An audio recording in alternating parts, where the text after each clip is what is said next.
Okay, so we talked about different uses of the animal, so not just the meat, but I was talking about how different parts of the animal are used. So I'm going to show you a little bit around that and how you might catch an animal to get that, and then what you're going to do with it. So most of the time when people think about hunting, you're obviously going to be killing an animal. Not a pleasant subject, but an essential part of hunting. People normally think of killing an animal in the 21st century by shooting it, and in the 15th century and the medieval period by shooting it with a bow and arrow. And you're going to pierce the skin of the animal by doing that. Now, if you're trying to make a pelt, if you're trying to make fur and you're trying to sell the skin of the animal in that regard, you don't want to end up with a gaping hole in it. So there were different ways that you could be hunting an animal depending on whether you're looking for the meat, the sport, or the pelt or the fur from it.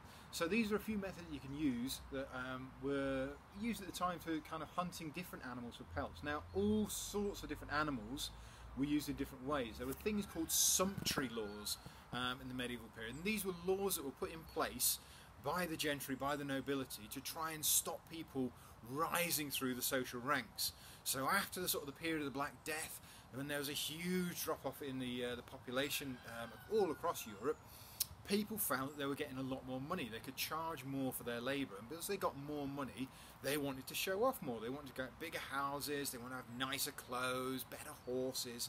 But the nobility didn't like this idea, so they installed these things called sumptuary laws. And these were rules around what you can and can't wear, different kinds of jewellery, different kinds of clothing with regards to fur around it. So if you were a knight, you were allowed to wear certain fur. If you were the king, you were allowed to wear ermine. So this is sort of the winter coat of stoats and things that have the sort of the white and little black dots on the tail.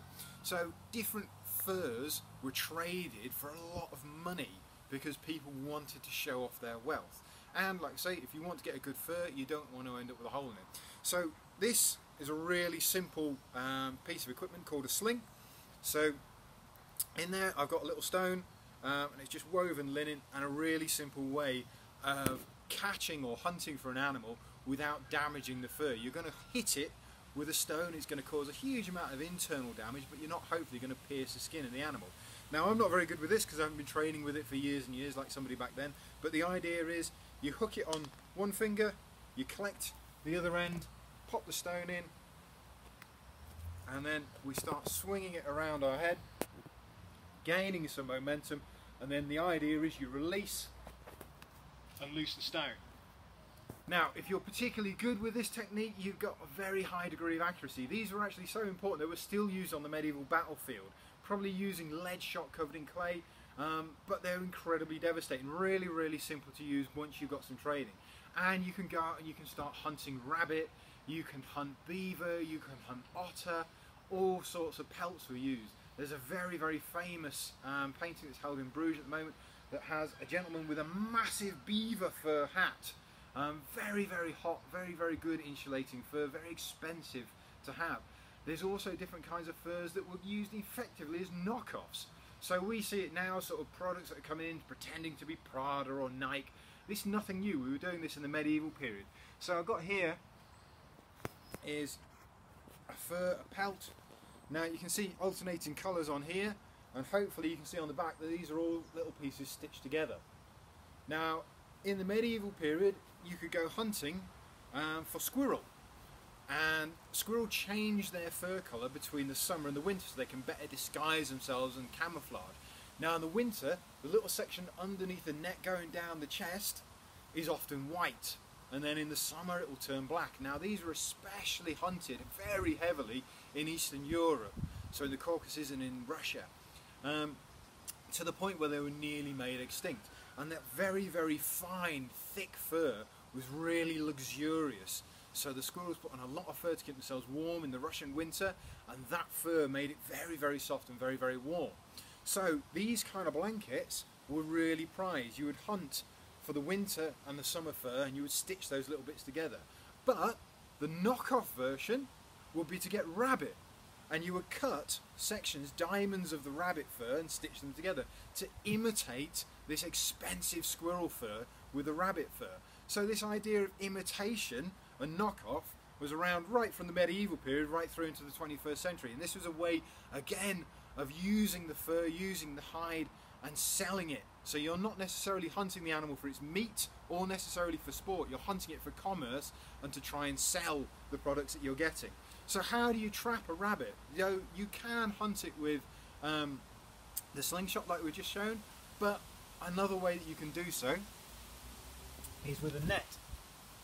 So rabbits were brought into the UK, brought into England during the Roman period. In the medieval period there were some wild ones, but there was an awful lot of rabbits that were kept in basically domesticated warrens. Some of them were even artificial warrens. So the rabbit was not seen as a dignified animal for the gentry to hunt. It was something that was kept by commoners, but on nobles' land. So the nobles owned the warrens, and they got the money that was produced by people selling the furs, but the warrens themselves were managed by the common people. So they would set these nets over all the holes in the warren, and then a number of different things that they could do. They would send down some ferrets into one of the other holes. This would spook the rabbits and they would rush out of the warren.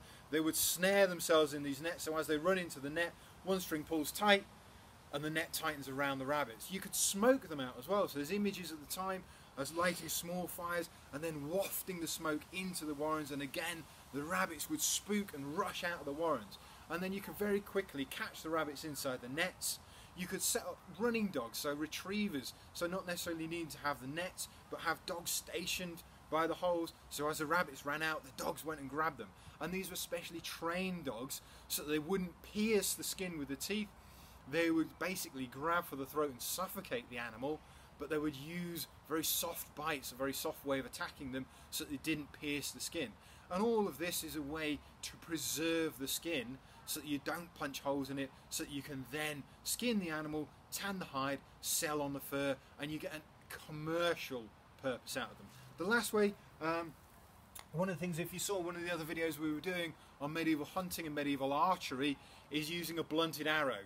So rather like the slingshot, what you're using is a blunted projectile to deliver a huge amount of blunt force trauma, so that you damage or kill the animal, but you don't necessarily punch a hole in it. So again, you could be using this on rabbit, you could be using it on stoats, you could be using it on all sorts of small animals where you're trying to preserve the skin, trying to preserve the fur, and trying to get something that you can then sell on once the hide has been treated. So that's the kind of the commercial side of hunting. Hunting for pelt, hunting for fur. I'll tell you a little bit about some of the other ones in another video.